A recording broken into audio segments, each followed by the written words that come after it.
મહાપ્રભુજીનું નામ કહ્યું કૃપાનિધિ.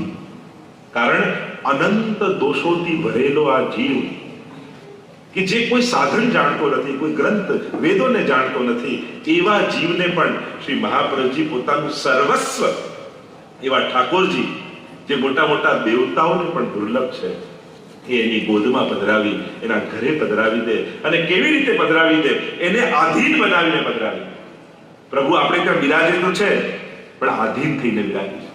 આધીન થઈને એટલે તમારે વશ થઈ, જેમ કોઈ જાદુગર કોઈ હિપ્નોટાઇઝ કોઈને કરે અને પછી એ જે બતાવે એવું દેખાય, એમ ભલે બપોરે પણ તમે મંગળા કરાવો કે લાલ અને જાગો હો ભયો ગોર, ઠાકોરજી બારીની બહાર જોવે કે આ સુરત માથે ક્યાં ભયો ગોર, પણ એવા મોહિત કરીને પધરાયા છે કે તમે જે બતાવો, જે કીર્તન ગાઓ, ઠાકોરજીને એ સમય એવો જ લાગે. તમે મિશ્રી ભોગ ધરી હોય અને ગાઓ કીર્તન જયવત છાક સલોની મોહન અને 56 ભોગ ધર્યા હોય ત્યારે ઠાકોરજી ટેરો ખોલીને જુએ તો એ જૂની ને જાણીતી મિશ્રી દેખાય, પણ ઠાકોરજી પછી મિશ્રી નથી જોતા. એમને એમ થાય કે આ જે ગાયું છે ને એ બધી સામગ્રી એક એક મિશ્રીમાં દેખાવે. આવા વશ કરી અને ઠાકોરજી તમારા માથે પધરાય, તમને વશ કરી. તમે જે બતાવો એ પ્રભુને દેખાય છે. અને એટલા માટે મહાપ્રભુજી કૃપા નિધિ છે. કારણ મોટા મોટા દેવતાઓ પણ પ્રભુનું અધરામૃત લેવા માટે આવ્યા. જ્યારે છાક લીલા પ્રભુ કરતા હતા ને બ્રહ્માજી માછલું બનીને આવ્યા કે કણિકા મળી જાય, અને ઠાકોરજી જાણી ગયા કે બ્રહ્માજી આવ્યા છે, એટલે કહ્યું આજે કોઈ યમુનાજીમાં હાથ ધોવા ન જતા, આજે બધા મારા પિતાંબરમાં જ હાથ પહોંચી ગયા.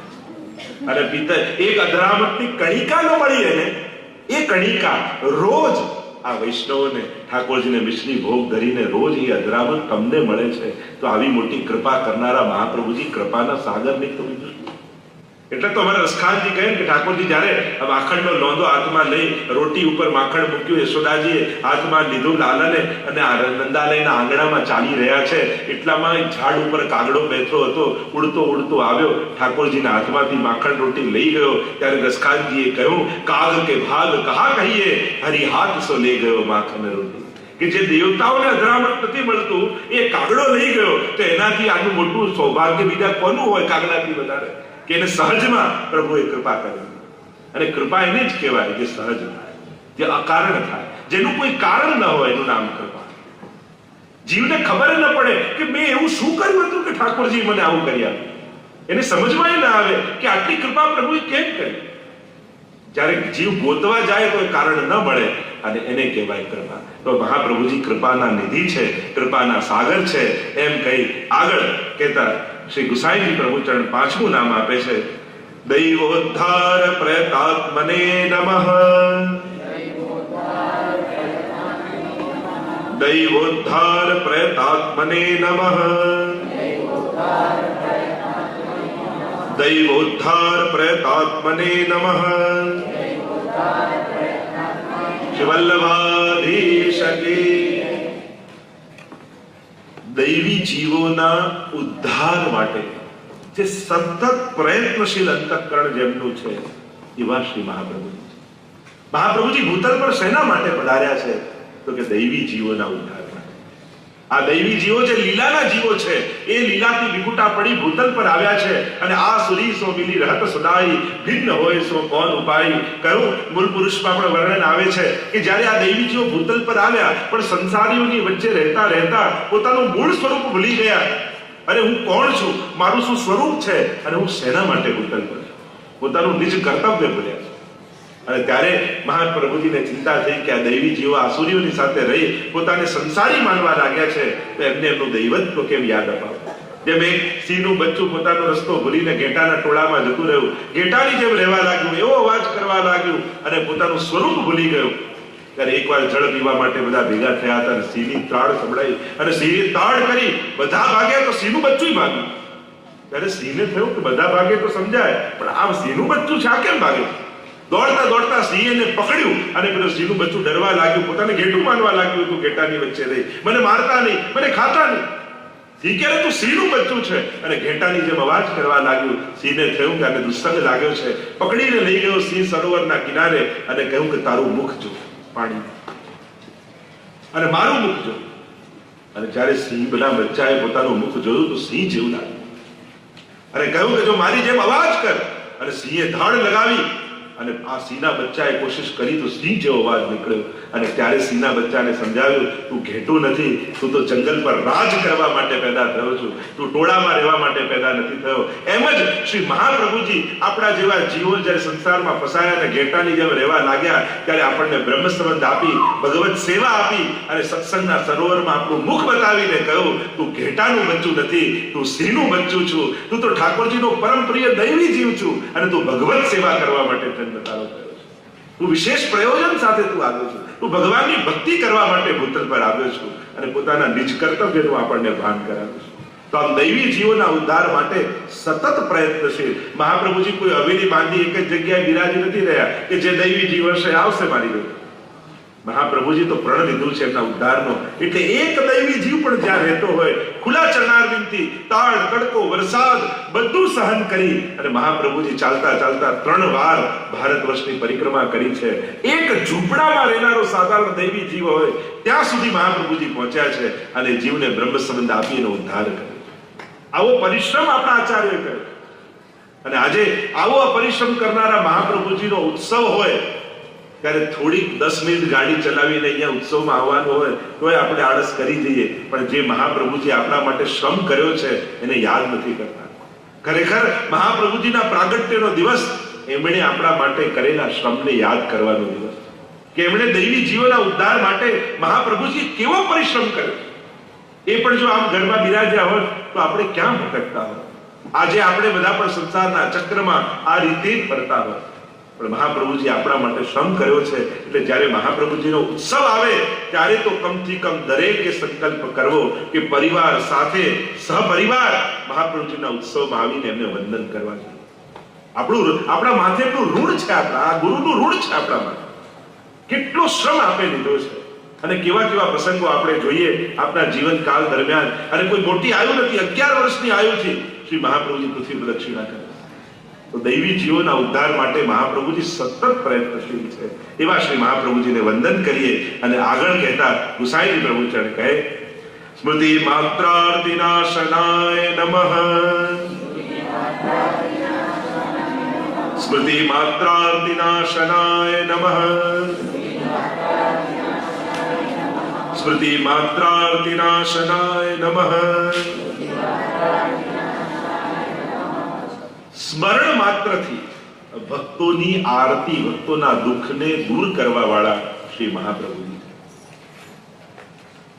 જીવનમાં જ્યારે પણ સંકટ આવે, વિપત્તિ આવે, ત્યારે બહુ ફાફા મારવા કરતા મહાપ્રભુજીની પાસે બેસી સર્વોત્તમ સૂત્રનો પાઠ. કારણ કે શ્રી મહાપ્રભુજી સ્મરણ માત્રથી જીવના દુઃખને દૂર કરનાર. શાસ્ત્રોમાં એમ કહ્યું કે 3 વસ્તુ જો માંથી કોઈ એક વસ્તુ પણ જીવને મળી જાય તો એના બધા મનોરથો પૂરા થાય. તો વૈષ્ણવ તો એવા ભાગ્યશાળી છે કે આ 3 વસ્તુ એમની પાસે. શાસ્ત્રોમાં 3 વસ્તુ બતાવી. એક કલ્પ વૃક્ષ, સ્વર્ગમાં કલ્પ વૃક્ષ હોય કે એની પાસે બેસી જે વિચારો બધું જ પૂરું થાય. બીજું કહ્યું કામધેનુ, કામધેનુ જો ઋષિ પાસે હોય જે ઈચ્છે પૂરું કરે. ત્રીજું કહ્યું ચિંતામણી, એવો મણી આવે કે એની પાસે જે વિચારો એ પૂરું થાય. તો વૈષ્ણવ પાસે તો 3 છે. કલ્પ વૃક્ષ કહ્યું તો શ્રી વલ્લભ કલ્પ ધ્રુમ ફલ્યો, ફલ લાગ્યો વિઠ્ઠલેશ, શાખા સબ બાલક ભય, તાકો પાર ન પાવન શેષ. કલ્પ વૃક્ષ રૂપ શ્રી મહાપ્રભુજી આપણી પાસે છે. કામધેનુ રૂપ શ્રી યમુનાજી આપણી પાસે છે. ન જાતુ યમ યાતના ભવતિ તે પય પાર. અને ત્યાં રત્ન ધાતુ ગિરિરાજે રે, ચિંતામણી રૂપ શ્રી ગિરિરાજજી આપણી પાસે. આ 3માંથી કોઈ એક તત્વ પાસે પણ નિષ્ઠાથી, શ્રદ્ધાથી બેસી જાઓ, તમારા સઘળી દુઃખોને દૂર કરવા વાળા. સ્મૃતિ માત્રાર્તિનાશનઃ એટલે તો મંગલાચરણમાં આપણે બોલી, ચિંતા સંતાન હંતારો યત પાદાંબુજરેણવ શ્રિયાનામ તાન નિજાચાર્યાન પ્રણમામિ બોલો. શ્રી મહાપ્રભુજીના ચરણની રજ કેવી છે કે જીવની સમસ્ત ચિંતાઓને હરી લેનારી. જો દુઃખને કારણે ચિંતાઓ, અને ચિંતાઓ બહુ સહજ છે. જેને ચિંતા જ ન થતી હોય એની ચિંતા આપણને થાય કે આની ચિંતા નથી થતી. લોકો એમ કે આ તો કેવો માણસ છે, આને તો ચિંતા જ નથી થતી. તો હવે એવું થઈ ગયું છે કે જે ચિંતા ન હોય નોર્મલ ન કહેવાય. કેવો માણસ, સહજ સ્વભાવમાં આવી ગયો. તો અનંત દુઃખોની ચિંતા, સંતાન, ચિંતાઓની પરંપરાઓ, દુઃખોની પરંપરાઓ કેટલા પ્રકારના આદિ દૈવિક, આધ્યાત્મિક, આદિ ભૌતિક અનેક પ્રકારના દુઃખોથી માણસ ગ્રસિત છે. એનાથી મુક્ત થવાનો શું ઉપાય? તો કહ્યું સ્મૃતિ માત્રા વિનાશના. શ્રી મહાપ્રભુજીના ચરણારવિંદનો આશ્રય. સંપૂર્ણ શ્રદ્ધા સાથે જ્યારે જીવ ચરણોમાં બેસી જાય છે ત્યારે એના સમસ્ત દોષોને મહાપ્રભુજી નિવૃત્ત કરે, દુઃખોને નિવૃત્ત કરે, દોષોને નિવૃત્ત કરે અને અજ્ઞાનને નિવૃત્ત કરે. આ ત્રણ વસ્તુ જાય. ગુરુ કૃપા થાય તો આ ત્રણ વસ્તુ ગુરુ હરી લે છે. દુઃખ હરે, અજ્ઞાન હરે અને ચિંતા. આ ત્રણ વસ્તુ હરી, દોષોને. આપણે ત્યાં તો વાર્તા પ્રસંગ ના અડેલમાં ત્યાં મહાપ્રભુજી રહેતા તો ત્યાં એક એમના સજાતીય માજી રહેતા. એ બહુ ઈર્ષા કરતા એમના મહાપ્રભુજી કે અમારા જ જ્ઞાતિના છે છતાંય લોકો એમને પગે લાગે, એમને ભગવાન માને. આવો શું એમનામાં છે? એટલે શું એમના મુખ્ય વિકરિયાજી જયારે જલ ભરવા જાય ઠાકોરજી માટે ત્યારે કઈ ને કઈ એવું ફેંકી દે એમના ઉપર કે એની અપરસ છોવાઈ.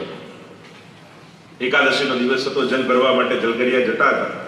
એ માજીએ જોયું, તરત કઈક વસ્તુ ફેંકી અને કપડું વળ્યું એટલે છોવાઈ ગયા. પાછા સ્નાન કરવા ગયા, પાછા સ્નાન કરી જલ ભરીને આવે, પાછું ફેંક્યું. 3-4 વાર થયું. એટલે પેલા જલગરી આવ્યા મહાપ્રભુજી પાસે અને કહેવા લાગ્યા, આપના સજાતીય માજી રહે છે, આપનાથી ઈર્ષા કરે છે, અમે ઠાકોરજીનું જલ ભરવા જઈએ ને કંઈક આવીએ રસ્તામાં અમારા પર એવું કંઈક ફેંકે કે બધું અપરસ છવાઈ જાય. મહાપ્રભુજીએ કહ્યું, હવે તમારા ઉપર જે વસ્તુ નાખે ને એને મારી પાસે લઈ આવે. અને પેલા જલગરી જલ ભરીને આવતો હતો ને કપડાથી સફાઈ કરતા હશે, લઈને કપડું ફેંક્યું એના. અને પેલો ગુસ્સે થયો, પણ મહાપ્રભુના વચન યાદ આવ્યા કે જે નાખી મારી પાસે લઈ આવજો. કપડું લઈને ગયો મહાપ્રભુ પાસે, બતાવ્યું, જો આ અમારા પર નાખ્યું, અપરસ જોવાઈ ગઈ, ફરી અપરસ કરવા જવું પડશે. મહાપ્રભુજી કહ્યું, લાવ મને આપ. અને કપડું લીધું મહાપ્રભુજીએ, પલાળ્યું, જલમાં કોરું કર્યું, એની દિવેટ બનાવી કોડિયામાં ઘી ભર્યું અને ઠાકોરજી આગળ એનો દીપક પ્રગટાવ્યો. અને અહીંયા કપડું બળવા લાગ્યું, એની સાથે સાથે માજીના હૃદયમાં રહેલા દોષો બળવા લાગ્યા. અને જ્યાં આખી દિવેટ બળી ત્યાં માજીનું અંતઃકરણ પવિત્ર થઈ ગયું, પોતાની ભૂલોનું ભાન થયું, મહાપ્રભુજીના સ્વરૂપનું જ્ઞાન થયું. દોડતા આવ્યા અને મહાપ્રભુજીના ચરણોમાં પડીને કહ્યું, મારો સ્વીકાર કરો, મને બ્રહ્મ સંબંધ આપીને આપના શરણે લઈ. તો મહાપ્રભુજી દોષોને બાળનારા છે, અજ્ઞાનને બાળનારા છે, દુઃખોને બાળનારા છે. ગુરુ કૃપા થાય તો આ ત્રણેય વસ્તુ હરી જાય.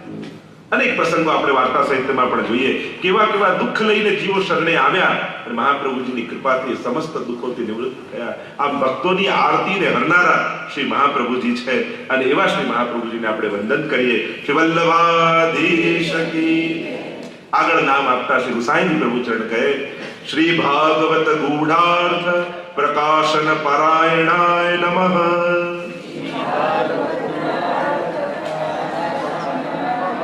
શ્રી ભાગવત ગૂઢાર્થ પ્રકાશન પરાયણાય નમઃ.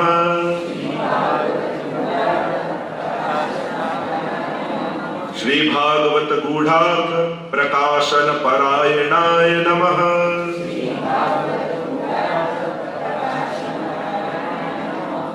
શ્રીમદ ભાગવતના ગૂઢ અર્થોને પ્રગટ કરવામાં તત્પર એવા શ્રી મહાપ્રભુ છે. જો હિન્દુ ધર્મમાં સૌથી મોટું કાર્ય મહાપ્રભુજીએ કર્યું હોય તો ભાગવતજીને પ્રમાણ ગ્રંથ રૂપે સ્વીકૃત કરાવ્યું. પ્રાચીન આચાર્ય મહાપ્રભુજી પહેલાના આચાર્યો હતા, એ ભાગવતજીને પ્રમાણ ગ્રંથ મીન્સ ઓથેન્ટિક ગ્રંથ માનતા. ત્યારે 3 ગ્રંથોને પ્રમાણ માનતા, વેદ, બ્રહ્મસૂત્ર અને ગીતાજી. પણ મહાપ્રભુજીએ આ ચારેયનો એક ઉપદેશ કરાવી અને જે વાત વેદમાં છે એ જ ગીતાજીમાં છે, એ જ બ્રહ્મસૂત્રમાં છે અને એ જ વાતનો વિસ્તાર ભાગવતજીમાં છે. એમ ચારેયની એક વાક્યતા બતાવી ભાગવતજીને પણ પ્રમાણ ગ્રંથ રૂપે સ્વીકૃત કરાવ્યા. અને 7 પ્રકારે ભાગવતજીના અર્થો મહાપ્રભુજી પ્રગટ કર્યા.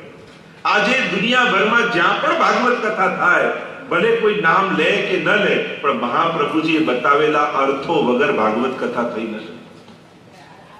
સુબોધનીજી નામની ટીકા મહાપ્રભુજીએ પ્રગટ કરી અને તત્વાદિત નિબંધમાં ભાગવતાર્થ પ્રકરણ, આ 2 ગ્રંથો દ્વારા 7 પ્રકારે ભાગવતજીના અર્થ કર્યા. શાસ્ત્રે, સ્કંધે, પ્રકરણે, અધ્યાયે, વાક્યે, પદેક્ષરે એકાર્થ સપ્તદા જાનન અવિરોધેન મુચ્યતે.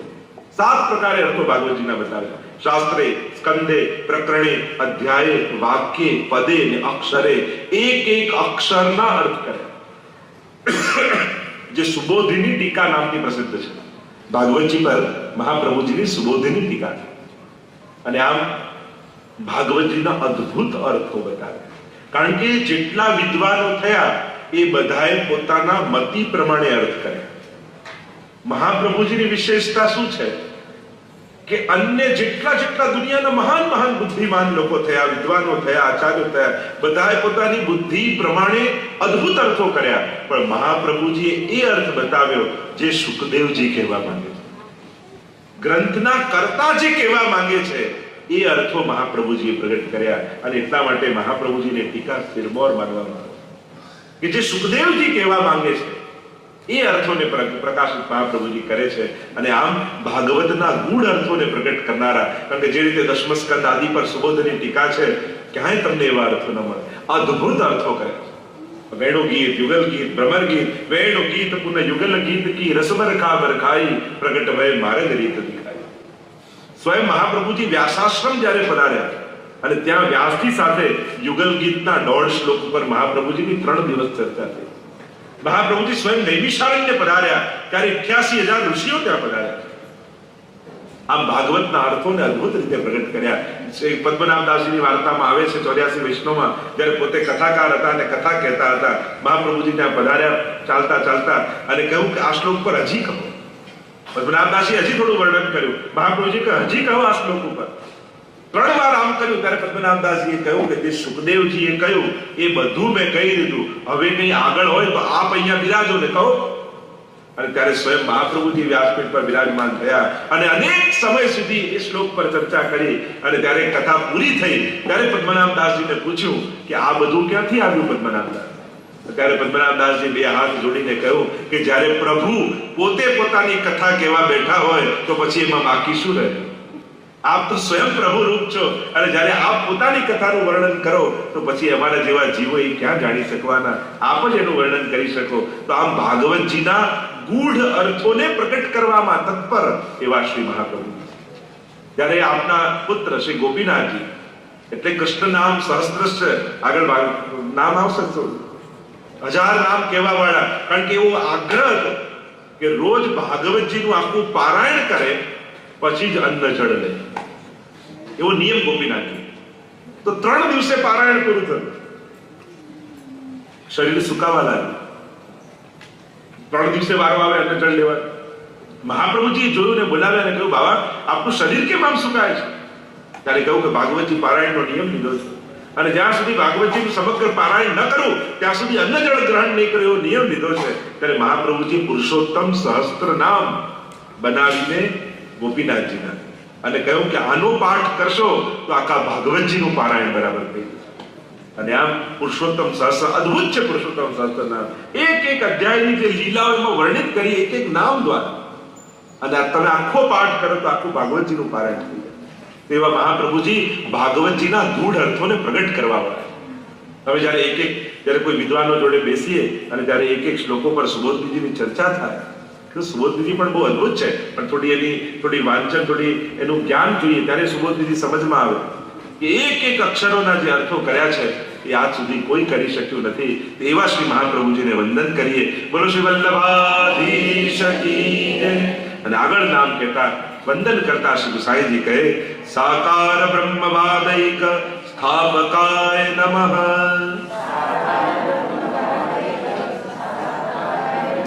સાકાર બ્રહ્મવાદૈક સ્થાપકાય નમઃ. સાકાર બ્રહ્મવાદૈક સ્થાપકાય નમઃ.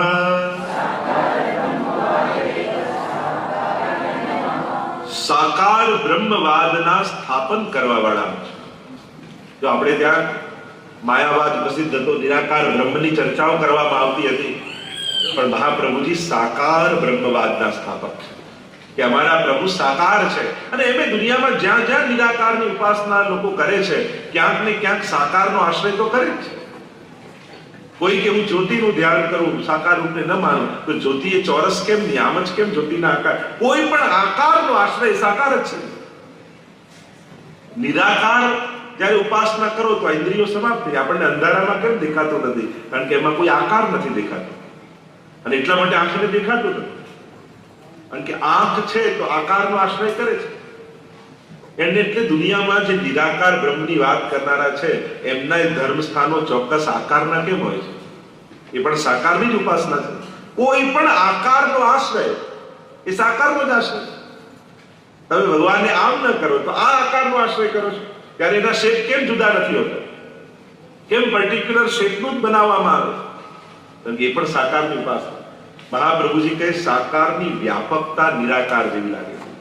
જેમ આપણને દરિયો એમ લાગે કે આનો તો અંત જ નથી, કારણ કે એની વિશાળતા એવી હોય, અને વિશાળતાને કારણે નિરાકાર લાગે, પણ એનો ચોક્કસ આકાર છે, પણ એની વ્યાપકતા નિરાકાર. એમ પ્રભુ પણ સાકાર રૂપે છે, પણ એટલા વિરાટ છે કે આપણને નિરાકાર જેવા ભાસે છે. આપણું સામર્થ્ય સીમિત હોવાને કારણે એ સાકાર બ્રહ્મ પણ નિરાકાર જેવા ભાસે છે. તો આપણે ત્યાં તો સાકારની ઉપાસના છે, અને એટલા માટે જ આપણે ત્યાં તો પ્રભુનું સ્વરૂપ પધરાવી, પુષ્ટાવી અને એમને બાલ ભાવ, કિશોર ભાવ, અનેક ભાવોથી ઠાકોરજીને લાલ લડાવવામાં આવે છે. કારણ કે સાકારની ઉપાસના, બાલ ભાવની ઉપાસના, સ્વરૂપની ઉપાસના છે. આપણે ત્યાં ભક્તિ માર્ગમાં સ્વરૂપ નિષ્ઠા, સ્વરૂપ આસક્તિ એ બહુ મહત્વની છે. ચલો અહીંયા બેસેલા લોકોને હું એમ કહું કે તમે આમ આંખો બંધ કરીને પ્રભુને યાદ કરો જે તમારા ઘરે બિરાજે છે, તો શું તમને તમારા ઠાકોરજીનો ચહેરો યાદ કરો? તમે આમ આંખ બંધ કરો તો તમને તમારા લાલન કે શ્રીનાથજી દેખાય? ભગવાનને યાદ કરો તો લોકો આમ ગોતે કયા ભગવાનને ક્યાં યાદ કરવું, કયો ફેસ યાદ કરે. કમથી કમ, આ તો મિનિમમ કહું છું કે કમથી કમ આપણને આપણા ઠાકોરજીનો મુખારવિંદ યાદ છે. સ્વરૂપ આસક્તિ નહીં થાય ત્યાં સુધી પુષ્ટિ ભક્તિ આ ગોપીઓની ભક્તિમાં આગળ નહીં વધી શકે. આ સ્વરૂપ નિષ્ઠા થવી બહુ જરૂરી છે. તમે કોને પ્રેમ કરો છો એ તમને ખબર હોવી જોઈએ.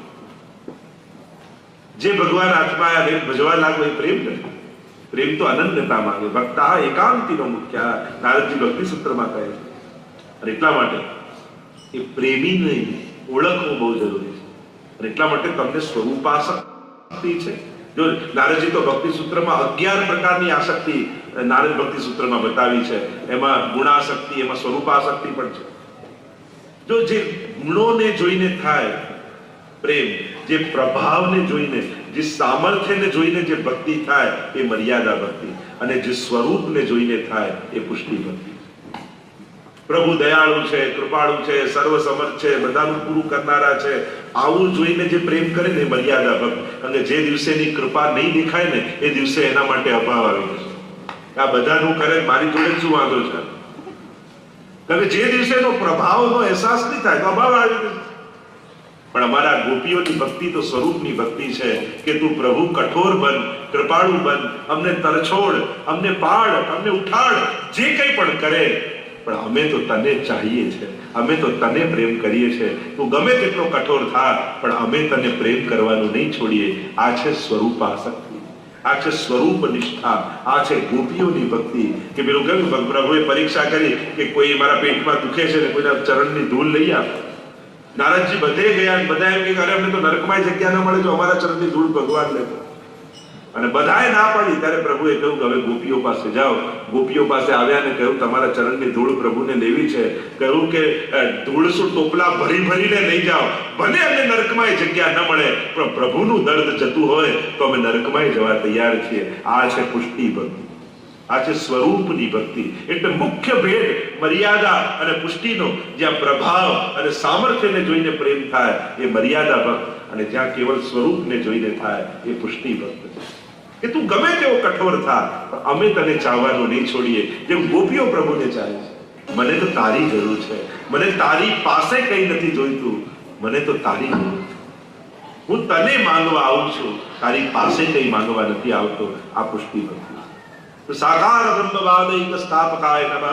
શ્રી ઠાકોરજીને સાકાર રૂપે વર્ણન કરનારા શ્રી મહાપ્રભુજી છે. અને ભગવદ્ ગીતામાં પણ જ્યારે અર્જુન સાથે ભગવાનની ચર્ચા બતાવવામાં આવી છે કે સાકારને બધું કે નિરાકારને, ત્યારે પ્રભુએ પણ કહ્યું કે નિરાકાર તારા માટે દુર્લભ છે, દુર્ગમ છે, તું સાકારની ઉપાસના કર, તારા માટે એ શ્રેષ્ઠ છે. અને એટલા માટે પ્રભુને પણ નિશ્ચિત આકારે, જો આપણે ત્યાં સ્વરૂપનો પણ નિશ્ચિત આકાર હોય છે. કેવા સ્વરૂપ પુષ્ટાવા, કેવા પધરાવા. આપણે ત્યાં જયારે પુષ્ટાવતા હોય ત્યારે છપાયેલા સ્વરૂપ નથી લેતા, દોરેલા લેતા. લાલન પણ પધરાવો તો લાલન કેવા હોવા જોઈએ, શ્રીનાથજી પધરાવો તો શ્રીનાથજીમાં કેવા ચિહ્નો બિરાજમાન હોવા જોઈએ. સ્વરૂપનો પણ એક વિશેષ પ્રકારનો આકાર. આપણે ત્યાં અનેક પ્રકારના જે સાતે સ્વરૂપ છે તે શ્રીનાથજીને જુદી જુદી લીલાના છે. એ શ્રીનાથજી જુદી જુદી લીલાના સાતે સ્વરૂપે પ્રગટ છે. એ સ્વરૂપોમાં ક્યારે ભેદ નહીં જોવો. તમે જોવા જાઓ તો સાતે સ્વરૂપ તમને શ્રીનાથજીમાં દેખાય. પહેલું સ્વરૂપ મથુરાધીશનું, તો મથુરાધીશની જેમ ગોળ પીઠિકા છે તો શ્રીનાથજીની ગોળ કંદરા જુઓ તો તમને મથુરાધીશનું સ્મરણ થાય. બીજું સ્વરૂપ શ્રી વિઠ્ઠલનાથજીનું, એમના બંને હાથ કમર પર છે મુઠ્ઠીવાળા, તો શ્રીનાથજીનો મુઠ્ઠીવાળો હાથ જુઓ તો તમને વિઠ્ઠલનાથજીનું સ્મરણ થાય. ત્રીજું સ્વરૂપ શ્રી દ્વારિકાધીશનું, ચોરસ પીઠિકા, તો શ્રીનાથજી બાવાની ચોરસ કંદરા જુઓ તો તમને દ્વારિકાધીશનું સ્વરૂપનું દર્શન થાય. ચોથું સ્વરૂપ શ્રી ગોકુલનાથજીનું, આ હાથ ઊંચો કરીને ગિરિરાજ બાવાને ધારણ કરનારું સ્વરૂપ, તો શ્રીનાથજીનો ઊંચો હાથ જુઓ તો તમને ગોકુલનાથજીના દર્શન થાય. પાંચમું સ્વરૂપ શ્રી ગોકુલ ચંદ્રમાજીનું, તો શ્રીનાથજી બાવાનું મુખારવિંદ જુઓ તો તમને ગોકુલ ચંદ્રમાજીનું સ્મરણ થાય. છઠ્ઠું સ્વરૂપ શ્રી બાલકૃષ્ણલાલજીનું, શ્રીનાથજી બાવાની ચીબુકનો ભાગ જુઓ તો તમને બાલકૃષ્ણલાલજીની સુધી થાય. સાતમું સ્વરૂપ શ્રી મદન મોહનલાલજીનું, અને બંને બાજુ સ્વામીજી બિરાજમાન છે તો શ્રીનાથજી બાવાના બંને કુંડળવાળા મુખારવિંદના દર્શન કરો તો તમને મદન મોહનલાલજીનું સ્મરણ થાય. આમ સાતે સ્વરૂપ શ્રીનાથજીની ભીતર બિરાજમાન. એ શ્રીનાથજીની જુદી જુદી લીલાઓનું છે. અને પુષ્ટિ માર્ગની એ દિવ્યતા છે કે આટલા સ્વયંભૂ પ્રકટિત સ્વરૂપો કોઈ પણ ધર્મમાં નથી. તમે જો ઐતિહાસિક રૂપે જોવા જાઓ તો આપણું નિધિ, આપણું વૈભવ શું છે પુષ્ટિ માર્ગનો, કે આટલા 84,252 ના જે નિધિ સ્વરૂપો છે લગભગ બધા સ્વયંભૂ પ્રકટિત સ્વરૂપો છે. કોઈના મંદિરો કદાચ મોટા હોઈ શકે પણ શ્રીનાથજી બાવા જેવું સ્વરૂપ ક્યાંથી લાવે? આવા સાતે નિધિ જેવા સ્વરૂપો ક્યાંથી લાવે? આ સ્વયંભૂ પ્રકટિત સ્વરૂપો છે. અને કૃપા મંદિર મોટા હોવાથી નથી થતી, કૃપા તો સ્વરૂપની દિવ્યતાથી થતી હોય છે, કે જ્યાં પ્રગટ રૂપે ભગવાન વિરાજતા હોય. કૃપા તો એનાથી થાય છે. અને એટલા માટે આ પુષ્ટિ માર્ગનો વૈભવ છે કે આટલા સ્વયંભૂ સ્વરૂપો પુષ્ટિ માર્ગમાં આજે પણ પ્રગટ સ્વરૂપે વિરાજમાન છે. આપણે બધા ભાગ્યશાળી છીએ કે આવા શ્રીનાથજી બાવા જેવા દિવ્ય સ્વરૂપ પુષ્ટિ માર્ગી વૈષ્ણવના માથે વિરાજે. એ આપણો વૈભવ છે પુષ્ટિ માર્ગ.